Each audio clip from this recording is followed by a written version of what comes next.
Boa noite a todos e todos que estão entrando em nossa live de hoje. Hoje nós vamos falar sobre doe órgãos, doe vida, em comemoração ao Dia Nacional de Doação de Órgãos, que acontece dia 27 de setembro. Um abraço a todos que estão entrando aí na nossa live, esperando a nossa amiga Adriele Bueno entrar, para a gente começar nosso bate-papo de hoje. E amanhã também teremos um bate-papo muito interessante também. Aguardo vocês também amanhã às 18, hein? A live nossa amanhã às 18 horas. Aguardando a nossa amiga Adriele entrar na nossa live. Deu 8 horas agora, então eu acredito que ela deve estar entrando agora. Só mais um momento para a gente ver se ela já conectou. Ainda não. Mas vamos falar hoje sobre doação de órgãos. Um tema muito importante e que muitas pessoas precisam, para te falar a verdade. Eternizando uma parte de você, boa noite também. Maria Helena também, uma boa noite. Douglas, Lucas, todo mundo que está entrando aí. Adriele, ela teve recentemente uma doação de pulmão e ela vai... Aí, ó, agora sim. Agora. Boa noite, Melissa. Leonice, Henrique, todo mundo que está entrando aí, uma boa noite na nossa aula. Oi, Adriele, boa noite. Prazer imenso falar com você, viu? Fiquei muito feliz Boa pelo noite. aceitar meu convite. Boa noite, Cláudio. Eu que agradeço muito pelo convite. Muito feliz em poder contribuir um pouquinho, né, com Nossa, a nossa causa. sim, tá chegando, né, dia 27, é o Dia Nacional de Doação de Órgãos, né? Sim, Então vai ser um papo na muito... verdade a gente faz o mês todo de conscientização, Isso, né? Desde o sim. início a gente está nessa luta aí. Na Não, verdade, nas redes sociais é diariamente, né? O ano todo. não, A é um tema muito conscientização importante, né? continua. Sim, é um tema Sim, muito importante, né, Adriele? Porque eu acho que tem que ter muito, mais claro. divulgação. Acho que falta muita divulgação ainda. Não por parte da gente, mas por parte dos órgãos públicos também. Acho que falta um pouco mais de interesse. Sim, com certeza. A gente luta muito assim na internet, né? Mas a mídia deveria falar mais sobre isso, né? Sim, Principalmente agora, né? No Setembro Verde, né? Que a gente está passando agora, eles deveriam focar mais nisso. Não que não tenha, tem. Inclusive aqui, né? Na minha cidade, eu participei já de 2 programas, né? Falando sobre a minha história, sobre o meu caso, né? E sobre doação de órgãos. E eu fico muito feliz, assim, quando passa na TV, né? Porque a TV ainda é um meio que muitas pessoas acessam, né? verdade, verdade. E, Adriele, conta pra gente. O que te levou você ter a necessidade de um transplante de pulmão? Então, Cláudio, aos 30 anos, hoje eu tenho 34. Deixa eu me apresentar para o pessoal aqui, né? Isso é também, eu Pra- acabei esquecendo. Eu sou a Adriele, eu moro em Londrina, e há 9 meses eu fiz o meu transplante de pulmão em São Paulo. Eu fiquei durante 2 anos e meio em lista de transplante, uma espera bem longa, né? Bem difícil, porque a doença era progressiva, né? Eu tive hipertensão arterial pulmonar. Eu descobri em abril de 2016. Foi bem difícil assim pra gente, né? Porque eu fui o terceiro caso da minha família com hipertensão arterial pulmonar.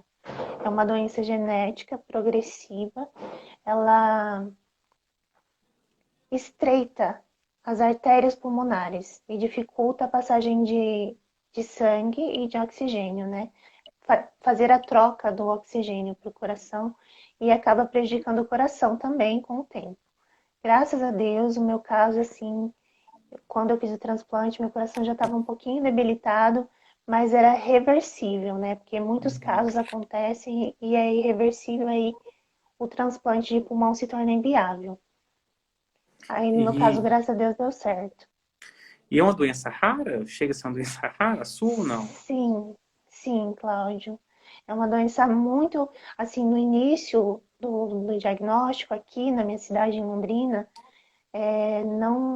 não tinha, assim, tratamento, sabe? Tanto que o meu médico daqui, o pneumologista, ele falou, Adriele, eu tive contato com, né, na faculdade, assim, nos estudos com essa doença. Só que eu tenho total liberdade para te falar que aqui em Londrina eu não tenho como tratar você com as medicações, né? Por conta dos exames, precisa de vários exames específicos. E aqui ele falou que teria que fazer pelo SUS, né? E normalmente demora.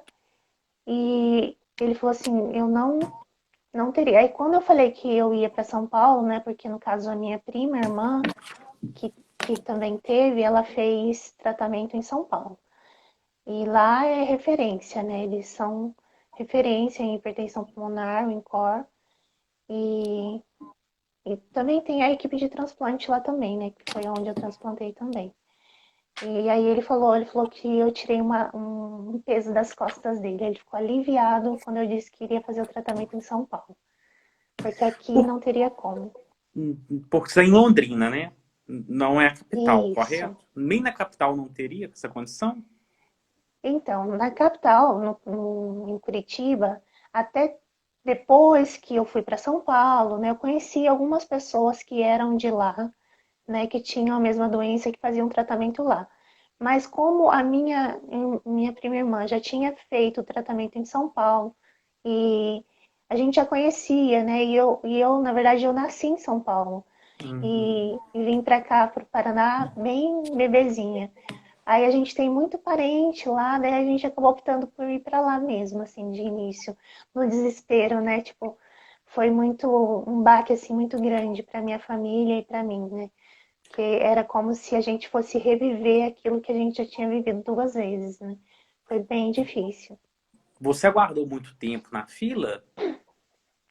Sim, Cláudia, eu fiquei 2 anos e meio esperando em lista. Eu entrei no dia 14 de junho de 2017. Em abril de 2016, aos 30 anos, eu descobri a doença, né? Hum. Aí, em junho de 2017, foi quando eu entrei em lista, né? Aí eu fui chamada no dia 5 de 12 de 2019, pela segunda vez, né? Porque teve uma primeira vez que foi um pouco traumática para mim, mas que aí o órgão não estava bom. Aí no dia 5 do 12 do ano passado, graças a Deus, meu pulmãozinho chegou e estamos aqui. Eu até fiz, Feliz. eu até fiz recentemente uma live com a Dani, que ela até recentemente ela recebeu o pulmão dela. Você teve Sim. que ir para São Paulo também? O procedimento é parecido? Tem que ficar lá próximo? Eu fui para São Paulo no dia que eu entrei em lista. Foi um dia antes, na verdade, no dia 13 de junho de 2017.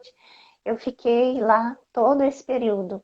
Eu não podia voltar para Londrina, não podia sair a mais de 2 horas do hospital, eu não podia viajar, não podia fazer nada. Eu tive que esperar lá também. E é uma espera muito difícil, né? Porque você deixa a casa, eu deixei minha casa, minha família toda aqui em Londrina. A gente teve que alugar, né, uma casa lá, um apartamento, e a gente ficou lá por esse tempo todo sem poder voltar. O dia que eu voltei, meu Deus, parecia que era um sonho, porque foi bastante tempo. Faltando 9 dias para completar 3 anos, eu voltei para Londrina. Nossa, graças a Deus. E como que foi o Graças a Deus, telefonema, Cláudio. Andriele? Como que foi a emoção? Como que foi? Conta pra gente. Conto. Então, assim, eu no dia que eu fiz, né, o transplante, no dia 5 foi assim mais tranquilo. O mais difícil, o mais emocionante, o mais traumático foi no dia 26 de outubro, se eu não me engano. É, que aí deu um mês e pouquinho e fui chamada de novo. Esse dia ele me ligou, o doutor me ligou, era 2h30 da tarde, e me deu meia hora para chegar no hospital. Nossa. Tipo, é impossível. Mas aí eu falei que eu chegava. Não sei como, não sei. Na hora eu fiquei meia fora do ar. E aí eu tentava ligar para alguém, ligar para meu primo, ligar para as pessoas me levarem e não conseguia falar com ninguém. Aí foi dando um desespero. A minha mãe olhava para mim, eu olhava para minha mãe. Até que minha mãe desceu até um ponto um posto de polícia que tem na próxima, né? Aí ela pediu ajuda, eles chamaram a ambulância, e a ambulância veio e me levou. A gente chegou faltando acho que 4 minutos para dar o tempo que ele Nossa. tinha. Meu Foi Deus. bem tenso, muito tenso. E aí eu chorava porque eu falava, meu Deus, não vai dar tempo. E agora? E agora? Aí a gente chegou, fez todo o trâmite de internação, né? Que demora um pouquinho, os exames. Subi para o centro cirúrgico, fiquei lá na porta esperando. Aí eles falaram, ó, tem que aguardar um pouquinho porque o órgão ainda está sendo retirado e é só quando retira, né, que eles vão apalpar, ver se não tem nenhuma infecção, nenhum problema, né? Se tá totalmente bom. Aí, nesse momento que eles dão o ok para entrar na sala de cirurgia, né? E aí eu fiquei esperando lá, e aí o médico veio e falou: não, não tava bom, e não foi dessa vez. Aí voltei Nossa. um pouco frustrada, foi bem difícil, porque eu tinha muito medo disso, né? Mas assim, eu falo que Deus permite todas as coisas, né, pra gente passar e aprender também, né? Porque foi uma experiência. E aí no dia 5, né, que é o dia que eu fiz o transplante, de dezembro, eu, eu tinha acabado de fazer a inalação da madrugada, que era 2h30 a minha inalação, né, que eu fazia por conta da hipertensão pulmonar. E aí o telefone tocou, eu tava me preparando para deitar. O telefone Nossa, é tocou comigo. e o coração já disparou, né? Tava eu e minha mãe em casa. Aí minha mãe já tava dormindo, eu fui lá e chamei minha mãe, né? Falei, mãe, o doutor ligou e agora vai dar certo, se Deus quiser. Aí minha mãe levantou, eles me deram, eles me ligaram, era 3 horas mais ou menos, e eu teria que estar no hospital 6 horas da manhã. Aí tinha um período grande, né, pra chegar. Aí a gente, até o médico falou, Adriele, descansa mais um pouquinho, só não come nada, né? Porque tem que ficar em jejum. Mas eu não consegui descansar. E a gente já foi se mexendo, arrumando as coisas. E aí já fui ligando para as pessoas, né, que iam me levar. E foi uma loucura também. Eu, assim, aparentemente estava calma, mais calma do que da primeira chamada, né? Mas a minha mãe disse que eu não estava calma, não, que até meu lábio tremia. É muito tenso, é um misto de sentimento, eu sempre falo isso, porque é uma esperança, né, de renascimento, o transplante, e ao mesmo tempo um medo, assim, né, pela cirurgia, pela complexidade da cirurgia, né, que eu já tinha toda a informação de como seria, que no caso de cirurgia de hipertensão pulmonar é complicada, né, o doutor até me falou, né, quando eu fui na primeira consulta, ele me disse que só uma pessoa tinha sobrevivido ao transplante de hipertensão pulmonar no INCOR. E isso foi bem forte para mim, sabe? Nossa. Foi. É. E, e quanto tempo demora isquemia que fala, né? Da retirada? Tem um tempo, você sabe? Do órgão. Sim. Então, o pulmão, ele é de 4 a 6 horas. O coração é 4 horas. E o pulmão acho que é 4 a 6 também. E esse tempo é o tempo que tem que tirar e implantar, né? Colocar no receptor. É uma corrida contra o tempo, né? Sempre que a gente vê as equipes de captação, né, de transplante falando, eles falam que é uma corrida contra o tempo. Envolve muita coisa, muita gente, né? É uma, é uma equipe muito grande que, que se move para isso, né?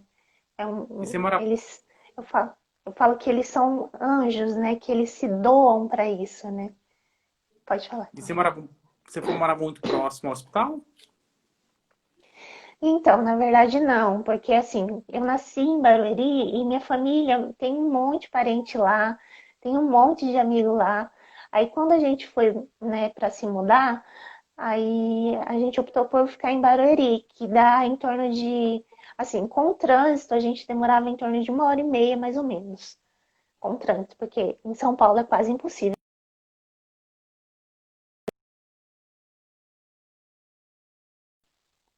Mas assim, sem trânsito é em torno de uns 50 minutos, 55 minutos. Assim, Uhum. da minha casa, onde eu estava, pro Incor, né? Lá em São Paulo Pra- mesmo.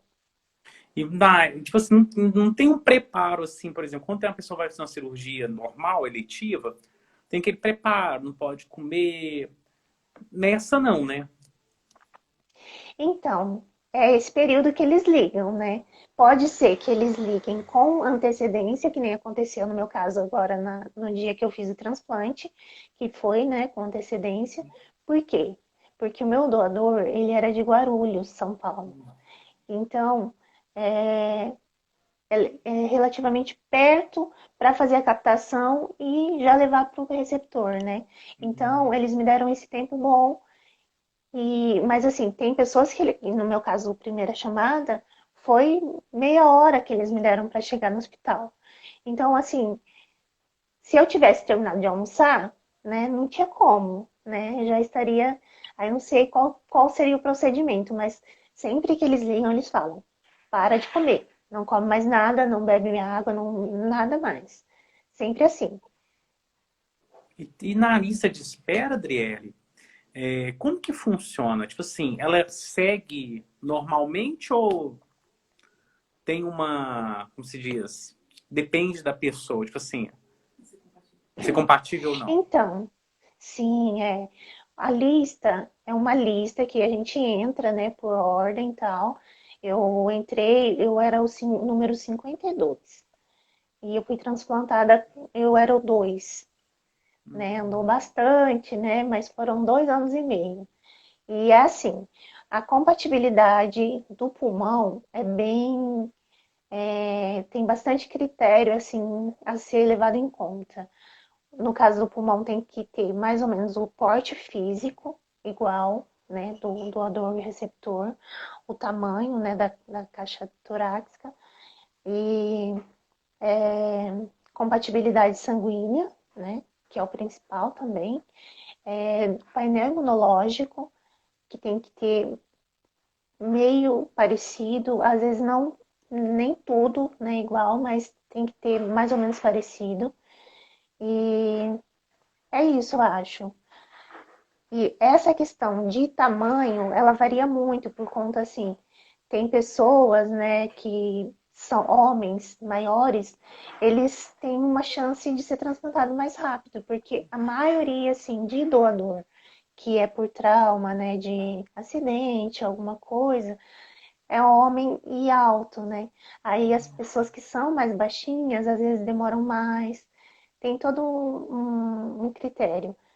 Não é uma fila, a gente fala que a lista não é uma fila, é uma lista, né, que depende das, do tamanho, do tipo sanguíneo, que o meu tipo sanguíneo era um tipo sanguíneo, é um tipo sanguíneo comum, eu sou A positivo, mas tem outras pessoas, né, que nem, por exemplo, o AB, que às vezes demora mais, porque é um tipo sanguíneo, né, raro, mas assim como pode demorar, pode acontecer de ser rápido também, né?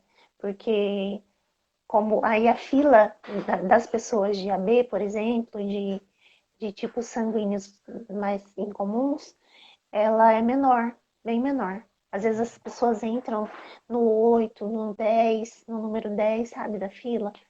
E no meu caso, já por ser, né, teoricamente ele é o mais comum, eu entrei em 52. E já viu algum caso que o transplante foi muito rápido? Sim, tem casos, né, que a gente acompanhava, tem um grupo no WhatsApp que a gente tem uma galera lá, né, transplantada, pré-transplante, familiares dos transplantados. Tem um menino lá que ele ficou, acho que uma semana em Nossa, lista e foi chamado.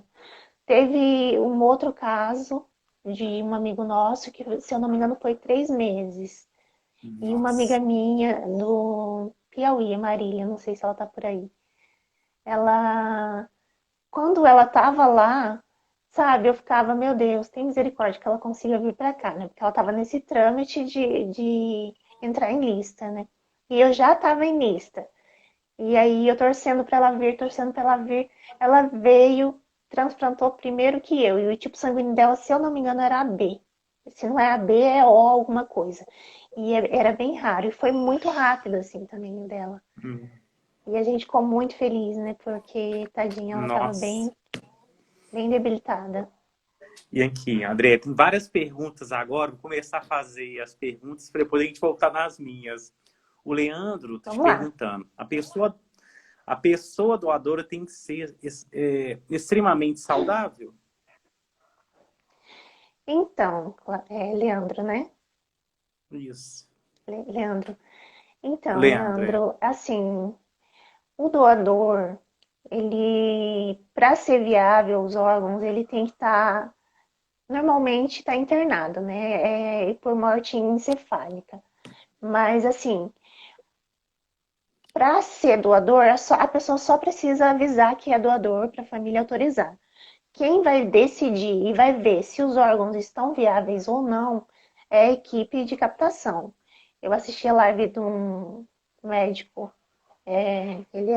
Ele faz a captação de coração para transplante do INCOR. Ele falou assim: olha, gente, vocês se declarem doadores. Quem vai decidir se o órgão tá bom, se é viável para o transplante, é a equipe que faz a captação, né? Muitas pessoas têm essa dúvida: será que eu posso ser doador porque tem um problema de saúde e tal? Não tem restrição. É exatamente o que eu falei. A pessoa se declara doador, né, se tiver esse desejo, e qualquer pessoa pode ser doador, independente do que ela tem. Diferentemente quando a pessoa tem câncer, né? Aí é um caso à parte, né? Acho que hepatite C também não pode, mas não que tenha que ser extremamente. E eu descobri, Cláudio, que os receptores, no meu caso, eu posso ser doadora. Entendeu? Tipo, Legal. com tudo que eu passei, eu posso ser doadora. E eu Não, fiquei muito fantástico. feliz com isso, né? Não, Muito fantástico. bom. Não, fantástico. A Kátia Sim, Ferraz está te perguntando: a transferência é feita de uma sala ao lado da outra?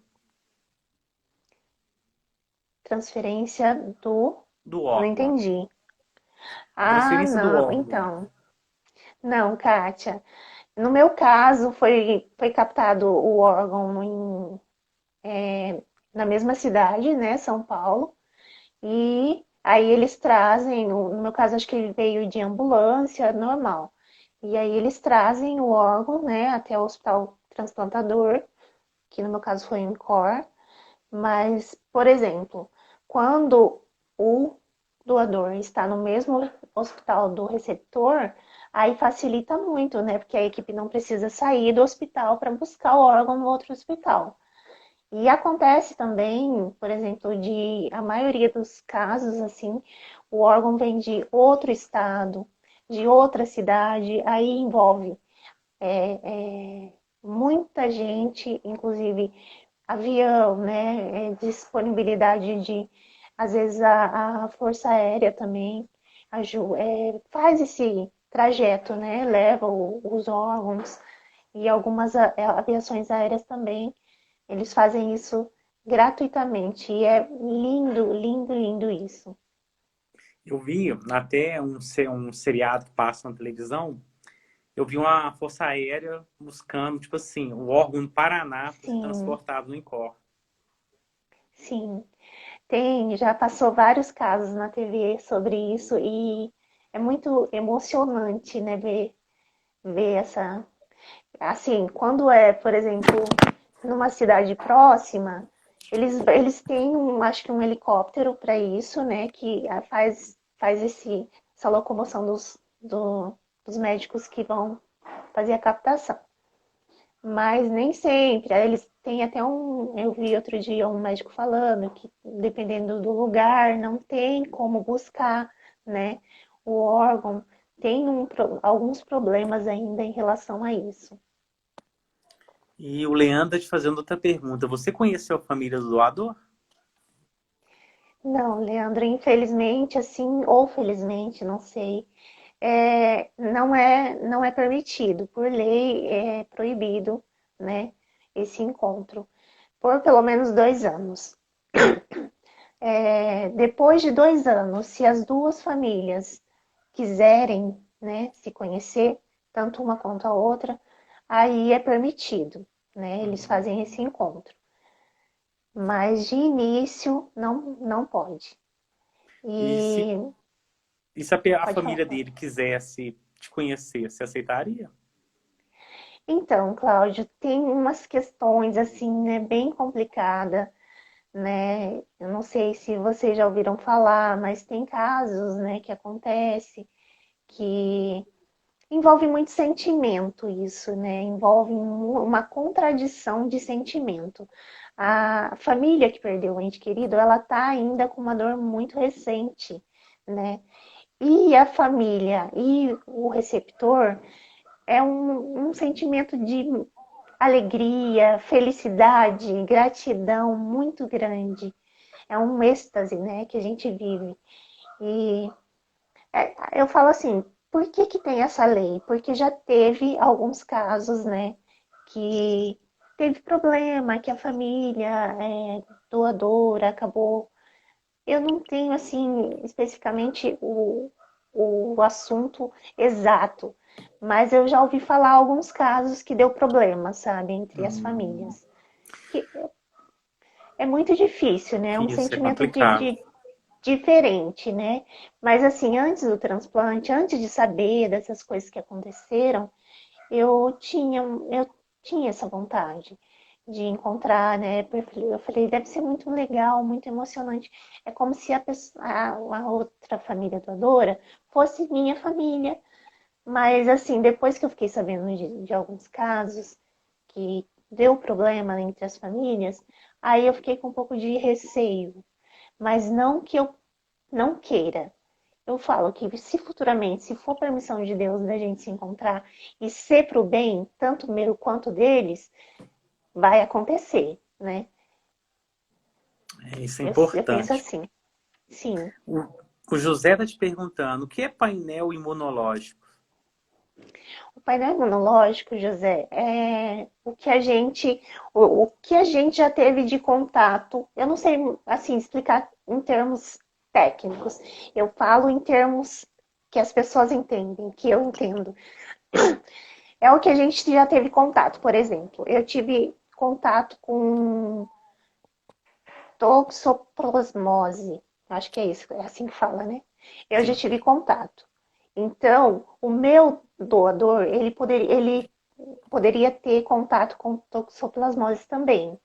É mais ou menos isso. Por exemplo, ele teve algum outro contato com alguma bactéria, alguma coisa. Aí eles medem o painel imunológico do doador e do receptor. Se tiver mais ou menos compatível, se a gente tiver tido contato com as mesmas coisas e tiver anticorpos para isso, a gente, né, tá compatível. Agora, se, por exemplo, ele teve contato com uma coisa que eu não tive, eu não tenho anticorpos para Hum, combater o que ele tem, entendeu? Aí é mais ou menos isso. Não sei se deu para entender, desculpa. deu. A Kátia está te perguntando, remédio para não haver rejeição de órgãos que você recebeu é durante um tempo ou o resto da vida? Oi, Kátia, então, é pro resto da vida. Os imunossupressores é pro resto da vida. Hum, No início, a gente inicia assim com uma dose bem alta de medicamento, né? E aí vai controlando, né? Vai adaptando, porque é uma adaptação, no início é bem complicado. A gente toma vários remédios durante o dia, ainda na internação, né? E aí, com o passar do tempo, no meu caso, eu tive 3 rejeições, né, no início. Nas minhas primeiras broncoscopia, que é o exame que faz a medição da rejeição, deram rejeição. E aí eu tive que fazer o tratamento com imunossupressor e com o corticoide, que é na veia, né? Ele é bem forte, pulsoterapia que fala.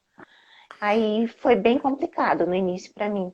Mas os imunossupressores, eles vão ser pro resto da vida. O corticoide, ele diminui a dose, mas ele não para, vai continuar até o fim da vida também. Ah, eternizando uma parte de você, tá falando pra você. Da Mari é a B. É a B, então, eu não tinha certeza. A B ou algum dos Os. Deixa eu ver se tem mais outra. Tem aqui, ó. A O Márcio tá Jéssica, falando. eternizando parte de você, ela tá explicando aí, galera, painel imunológico com mais técnica, porque eu sou meia ruim em técnica. É um A gente exame não- de sangue, isso, Jéssica, obrigada. E ela tá falando, só medula óssea podem se conhecer depois de 2 anos. É, medula óssea pode. E o transplante de órgãos também pode, eu ouvi falar, se quiser, né? Não que seja permitido no início, não é. Mas se, por exemplo, por exemplo, no meu caso, eu fui transplantada em São Paulo, meu doador é de São Paulo. Pode acontecer, né, da gente ficar sabendo, que nem eu tenho um amigo que ele conheceu a família doadora, né? Então, pode acontecer das pessoas ficar sabendo, se for uma cidade pequena, né? E aí se encontrar, né? Mas assim, eles não promovem isso, o hospital não promove isso, porque E, não pode, né? e Adriele, você já viu algum caso, tipo assim, uma pessoa, porque, por exemplo, fumante, que recebeu um novo pulmão e continuou com esse vício ou não? Eu Ou não tem uma conheço proibição? ninguém, Cláudio.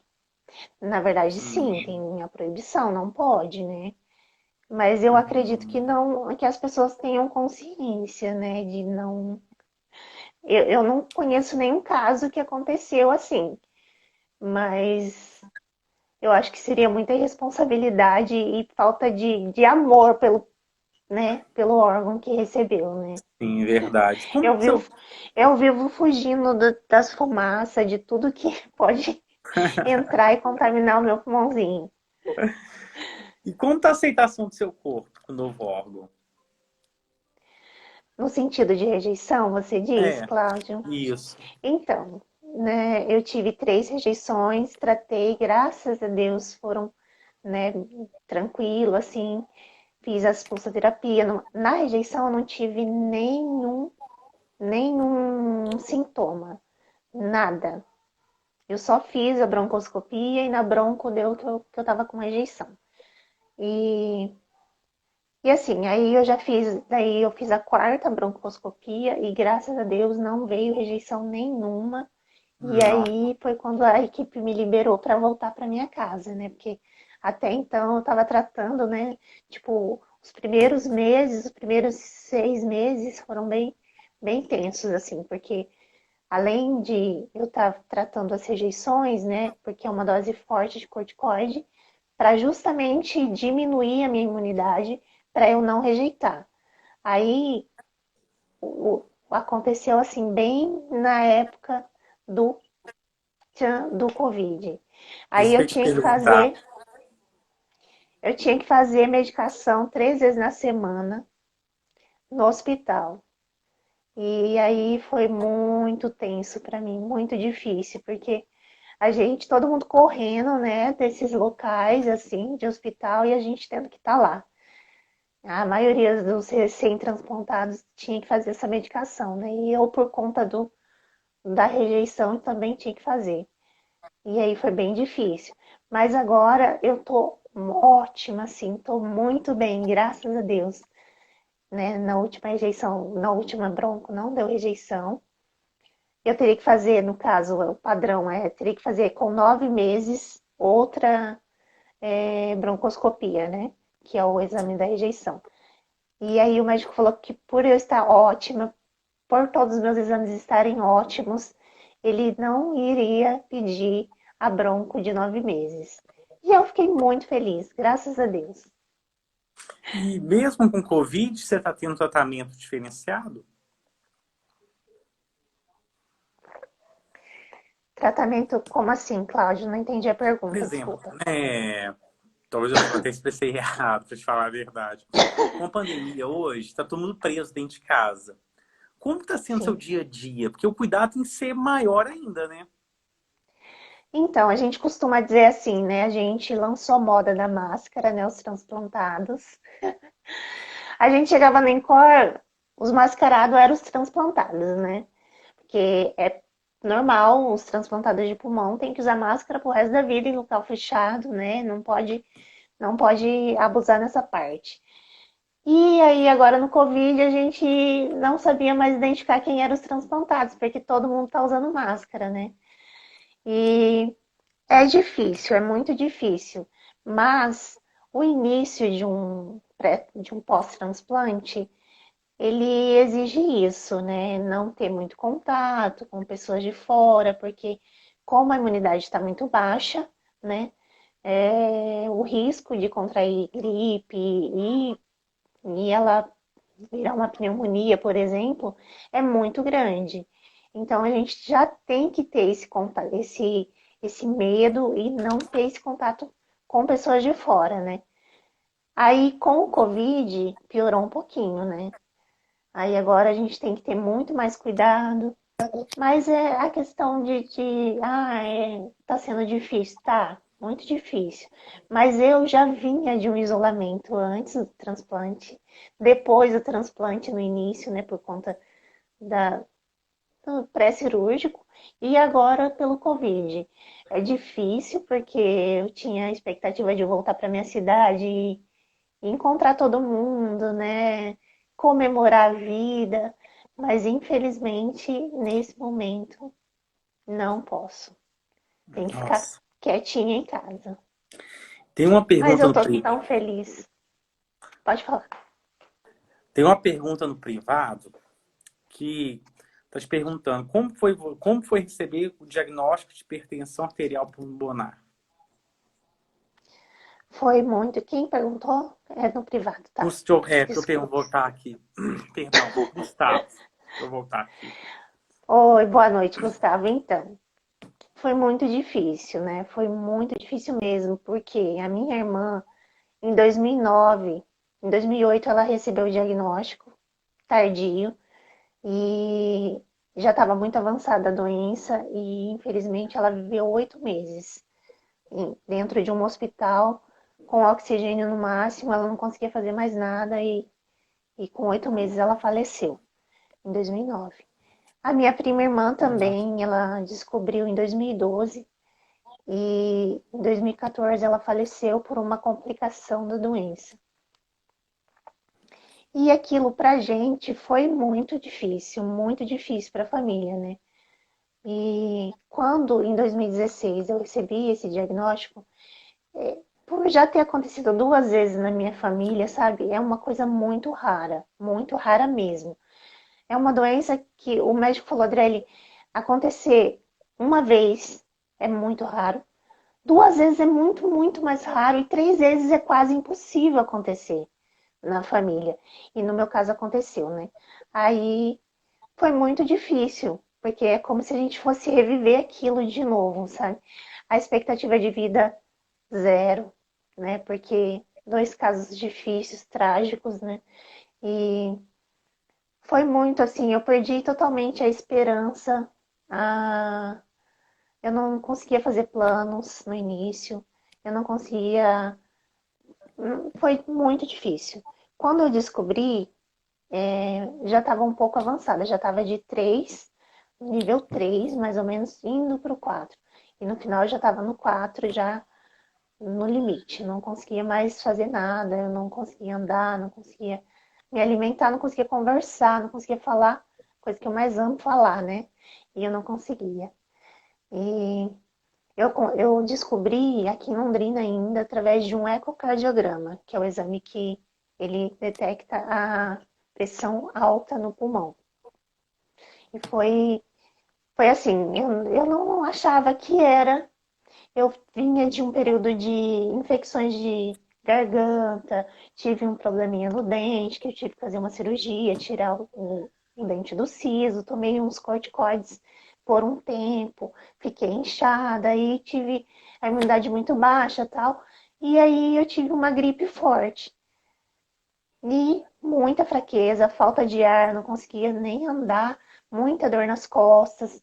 E aí eu fui no médico e pedi que eu queria fazer um ecocardiograma, porque eu já fazia de todo ano eu fazia. Fazia 9 meses que eu tinha feito esse eco e não tinha dado nada.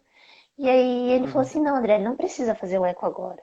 Deixa para você fazer daqui quando completar um ano, porque já que não deu nada, né? Ele falou assim, você tem bronquite e asma. Aí eu falei, não, eu quero fazer agora. Aí ele me fez o pedido e eu fui até a clínica e fiz, né? E o médico, o cardiologista, né, que faz o eco, ele foi examinando, vendo tudo. E aí ele não me falava nada e eu também não falei nada para ele, né? Porque eu falei assim, não vou influenciar esse médico, Mas né? aqui, você pediu porque você tinha suspeita da sua família, né? Não tinha nada a ver.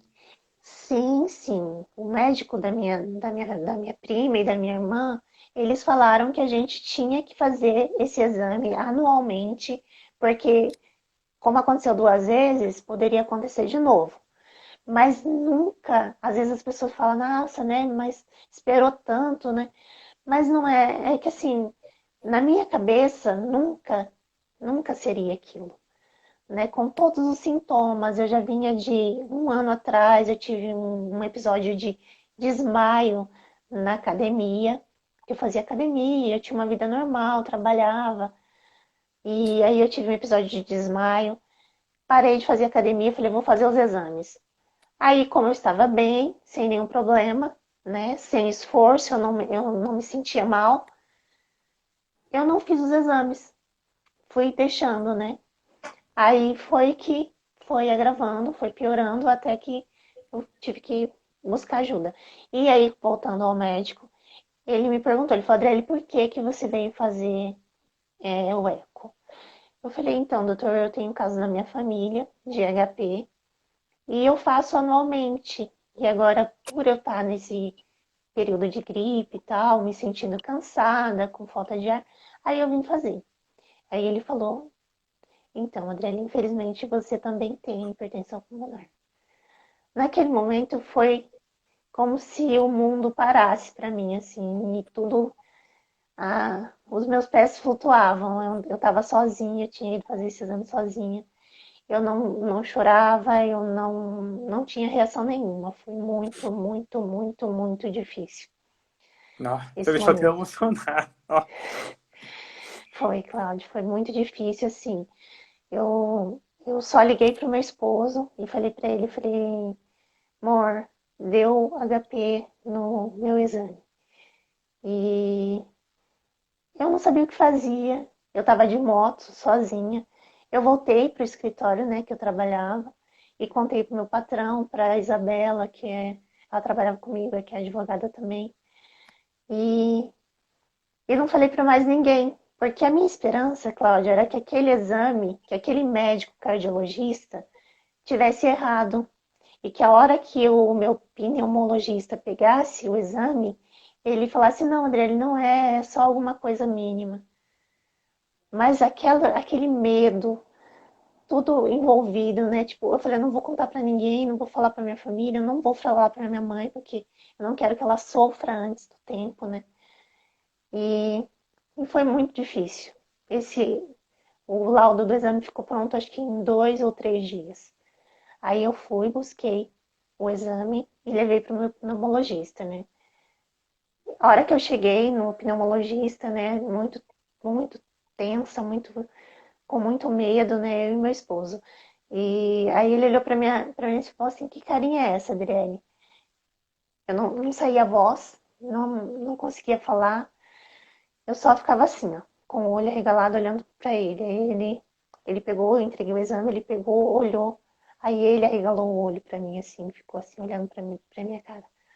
Aí eu desabei naquele momento. Ele falou, Adriele, infelizmente você tem hipertensão arterial pulmonar.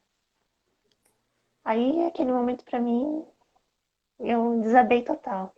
Foi muito, muito, muito difícil.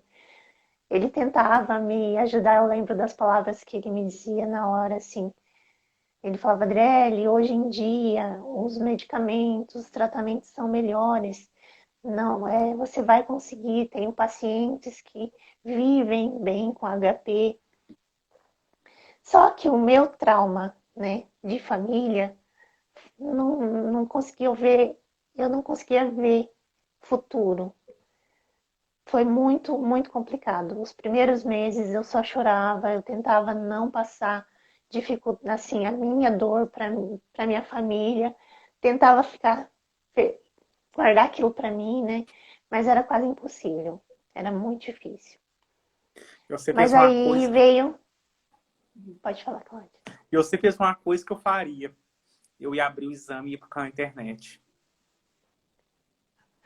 Eu não abri porque o jeito que eu fui buscar, o médico já tinha me falado o resultado do exame, né? O cardiologista que fez o exame. Eu não abri, porque o jeito que eu peguei, eu já desci direto pro consultório do meu médico, né? E eu não queria abrir, na verdade. Eu tava com muito medo do que tinha lá. E realmente, tipo assim, eu já sabia, mas eu tinha esperança de que fosse uma coisa que o cardiologista ele nem entende de HP, vai ser errado, e aí o pneumologista vai desmentir o cardiologista. Essa era a minha esperança. Mas é muito, é muito complicado o início de um diagnóstico de doença rara, né? E progressiva, né, no meu caso. É, não.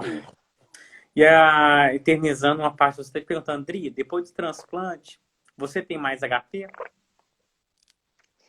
Não! Hoje eu estou liberta da hipertensão arterial pulmonar. Eu não tenho mais, graças a Deus.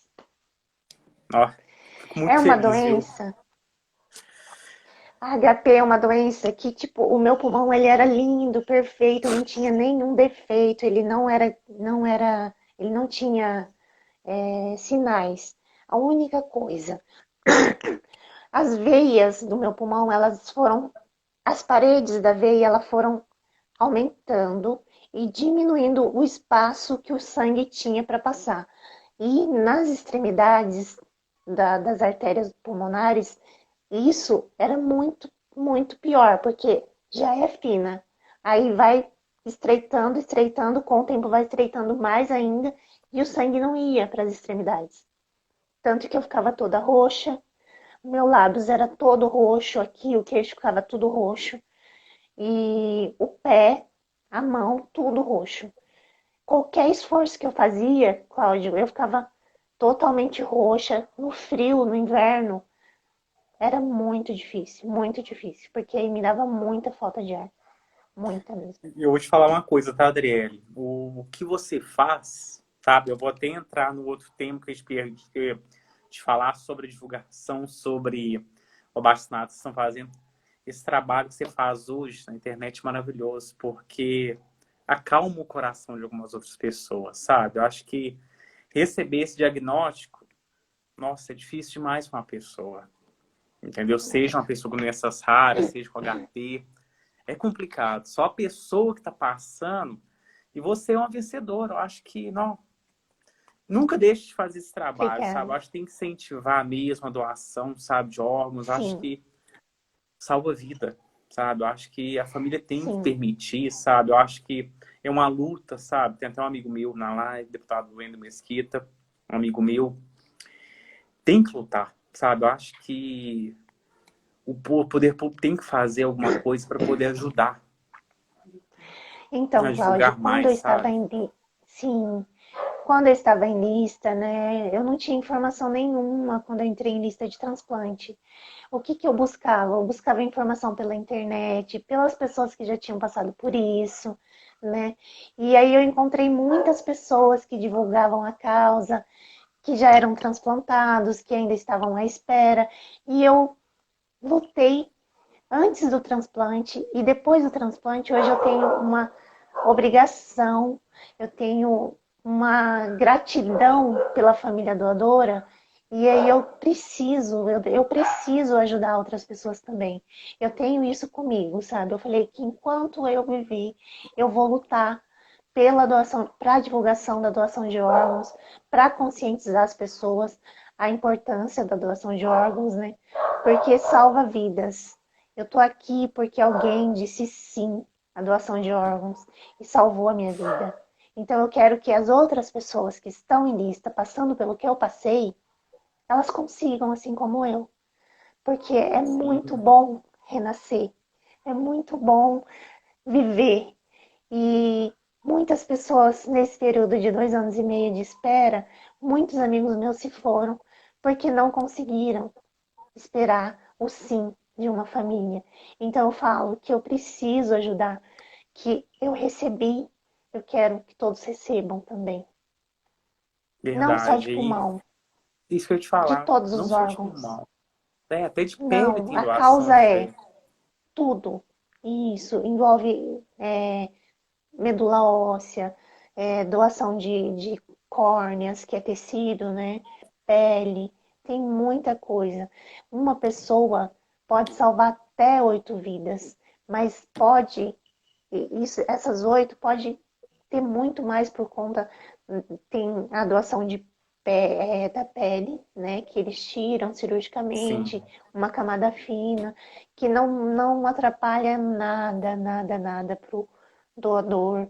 Ele vai ter um velório normal, todas as retiradas de todos os órgãos é via cirúrgica e o corpo fica perfeito, não tem nenhum problema quanto a isso, porque as pessoas ainda têm esse receio, né, de, ah, às vezes fica defeito, o corpo fica feio, né, não dá para deixar o caixão aberto, mas não, gente, é tudo feito com muito amor e respeito, né, pelo doador. verdade. E a Lei Tatiana queria que você falasse um pouquinho da divulgação do vacinado. Até o Pedro postou aí pra gente o link para o pessoal assinar. Sim. Então, a Lei Tatiane foi através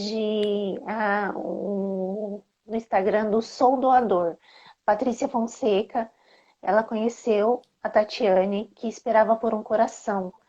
E, infelizmente, ela se foi antes que o sim chegasse, antes que ela recebesse o sim para doação de órgãos.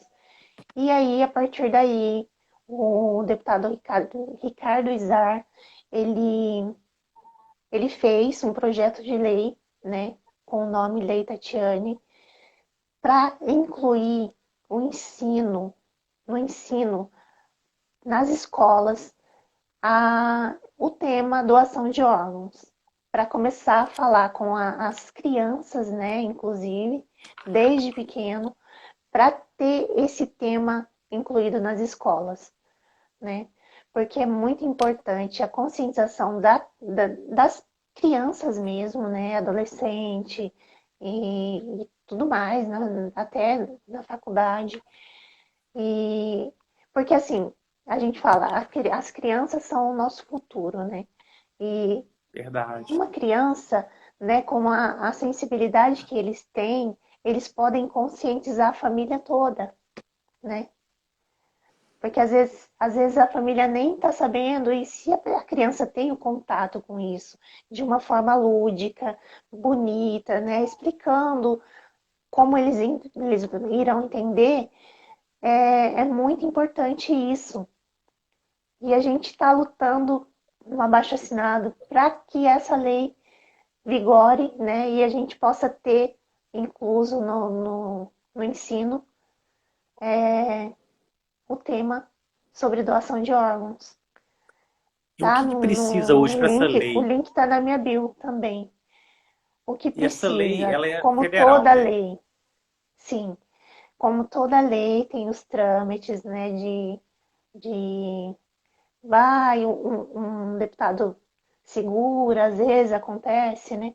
Eu não sei, eu não tenho certeza de como tá essa lei, a Lei Tatiane. Até a Liege, que também é transplantada de pulmão, ela disse ontem na live que eu participei que tá tendo alguma novidade sobre isso, mas não deu tempo ainda de eu pesquisar e ficar sabendo do que era. Mas a gente está lutando e agora no Setembro Verde a gente pretende, né, ver se consegue incluir essa lei Tatiane para, porque seria de extrema importância, né? Seria uma esperança a mais para os pacientes que estão em E eu vou lista. até fazer uma coisa, cara, porque esse ano é época de, apesar que esse ano é época de eleição, fica um pouco mais complicado, Sim, mas terminando essa eleição, eu vou procurar todos os contatos de amigos meus que, por exemplo, tem dois amigos meus que são deputados federais, para movimentar um pouco mais, para poder pôr nossa, isso em andamento, porque é uma coisa tão sim. importante, uma coisa assim, vou te falar, vou ser bem sincero, uma coisa tão simples que não vai impactar em nada, entendeu? Então, Por... é uma coisa assim que só vai levar informação, né? Que é Sim, o que a gente precisa hoje é levar informação, porque a falta de informação, a falta de conscientização acaba deixando as pessoas sem saber e acabam dizendo não, né? No momento de dificuldade, naquele momento de dor, sim, né? Que a pessoa não tem aquela percepção, né? Vou salvar vidas, assim, se eu disser sim, eu vou salvar vidas. Naquele momento de dor não é momento de decisão. Por isso, falem com suas famílias em vida que você quer ser um doador, para facilitar para a família também, porque no momento que a pessoa está passando por toda aquela trâmite de luto, de dificuldade, de tristeza, ela não vai parar para pensar, né? e sabe, Adriele, eu falo que é informação. Eu já vi várias, assim, alguns Sim, comentários que, não, eu não vou doar porque o caixão vai ter que ser lacrado, entendeu? Ele vai ter que ser totalmente lacrado. O caixão vai, tipo assim, deformar o meu ente querido. Não é assim, sabe? Eu acho que é não. uma coisa tão simples que eu acho que falta informação, sabe? Falta muita. Às vezes a gente vê alguns comentários, né, algumas publicações que a gente faz, né, na internet, vê alguns comentários assim que às vezes a gente fica até um pouco triste, né, revoltado, tenta reverter isso. Eu tento no Instagram do deputado Ricardo Izar, que ele fez o projeto de lei Tatiane, eu fui olhar os comentários, né, de um post que ele fez a respeito disso. Meu Deus, eu fiquei muito revoltada, assim, mas aí depois eu fiquei pensando, eu falei, meu Deus, é a falta de informação. Não tenho o Falta que informação fazer, mesmo. né? Verdade. Aí lá vai eu tentar conscientizar as pessoas nos comentários, é, conseguir uma pessoa que falou que não era doadora e tal. Aí depois que ela conversou comigo, ela falou assim, Adriele, através de você, do que você me explicou, eu me tornei doadora. Hoje eu falo para minha família que eu sou doadora. Sabe, isso é muito gratificante pra gente que faz esse trabalho. Adriele, É tá? A live muito. nossa vai cair em 1 minuto e 40. Eu queria te agradecer. Foi fantástica. Eu acho que foi uma das melhores lives. Eu fiquei muito emocionado com você. Você é uma guerreira.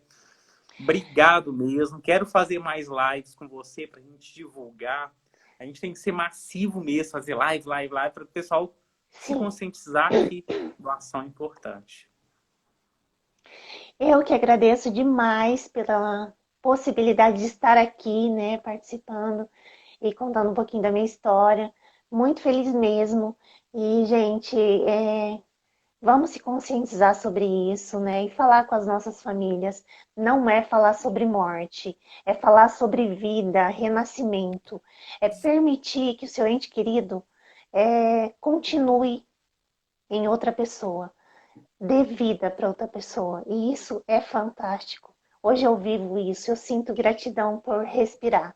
A cada respirar, a cada inspirar, eu fico pensando como seria se eu não tivesse recebido esse órgão? Eu não estaria mais aqui. E Eu não todo mundo estaria mais segue a aqui. Adriele, viu, gente? @pulmão da Adri chegou. Não deixa de Isso, seguir, vamos viu? lá. Vamos crescer E os essa meus que rede. estão aqui vai seguir você também, Cláudio. Arroba Isso. Underline Cláudio Oliveira BH. underline Oliveira BH. Mineiro. Beijo, gente. Fica com Deus. Beijo. Fica com Deus todo mundo.